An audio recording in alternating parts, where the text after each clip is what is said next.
Welcome to God's 5 Minutes with Pastor Ed Wilson. Reach him at gods5minutes@gmail.com. Now, here's Ed Wilson with God's 5 Minutes. Hello, friends. Today, let's take a look at Philippians 4:1. Therefore, my brethren, dearly beloved and longed for, my joy and crown, so stand fast in the Lord, my dearly beloved. During his missionary years, the Apostle Paul was a busy man. In his writings, including the book of Acts, he demonstrates he was involved with or knew of about 78 different churches, which he and other gospel workers had scattered across Macedonia, Achaia, Asia Minor, and other regions.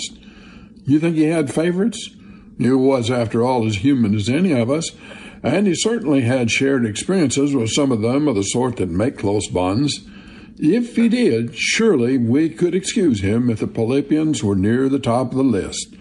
Look how he worded the salutation of his book to them. I thank God upon remembrance of you always in every prayer of mine for you all, making requests with joy for your fellowship in the gospel from the first day until now. What a thing to be able to say about anyone. Every time I remember you, I feel a thrill of pure joy shoot through my soul, and that has happened to me from when we first met. One wonders which old friends were in the congregation. Was Lydia with her little cluster of riverside prayer meeting friends yet living? And the burly Philippian jailer who had shouted victory when he and his whole household were coming out of the baptismal waters. What a testimony! What a memory! Paul and Silas sang their way into seeing that man spiritually resurrected from a dark and hopeless life to one of brightest sunshine. Paul, after all, hadn't visited the world's greatest cities intending to pile up a fortune selling tents.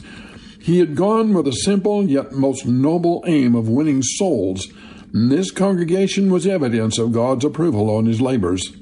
Philippians was the first church planted in Europe, and it was destined to become the fragrant, blooming flower of a great movement, which was to spread from these European roots around the world, including to our own continent. There are bonds in the Christian church which are hard for unbelievers to even understand. Or put another way, nowhere in the ancient literature coming down to us from the era of the early Christian church is there anything like the closeness described in the letter books of the New Testament. My brethren, dearly beloved and longed for. The sentiment seems almost maudlin, were it not that Paul's sincerity was proven by his sacrifices and the vast integrity of his life. His words are a way of saying that wherever he went, there was a part of him that was always wrapped up in the lives of these Philippian brethren. Yet I dare say every pastor God has ever called understands Paul's passion. The next words in that verse touch an even deeper and more sacred spiritual meaning, my joy and my crown. Paul meant these believers were the proof that his Damascus road vision was no fanciful daydream. Real living souls had their lives transformed by the gospel message he brought away from the voice that had told him, I am Jesus of Nazareth, whom thou persecutest. The fact of their resolute steadfastness in the Christian race was the fullest expression of the joy he used as gold to spend his way through every hardship and opposition he faced. Love of country, Jewish heritage were distant cousins to the pure, holy current of happiness that flowed through his soul while seeing the spiritual advancement of these dear saints. And his words speak of more than joy.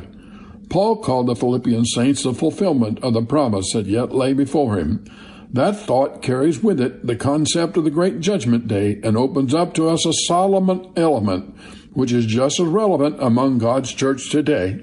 They who turn many to righteousness shall shine as the brightness of the firmament, because whom they have turned shine as lights in the world. In their building character is the crown of their teachers. You have been listening to God's 5 Minutes with Pastor Ed Wilson. Reach him by email at godsfive minutes@gmail.com. Tune in next time to hear more encouraging thoughts from God's Word on God's 5 Minutes with Pastor Ed Wilson.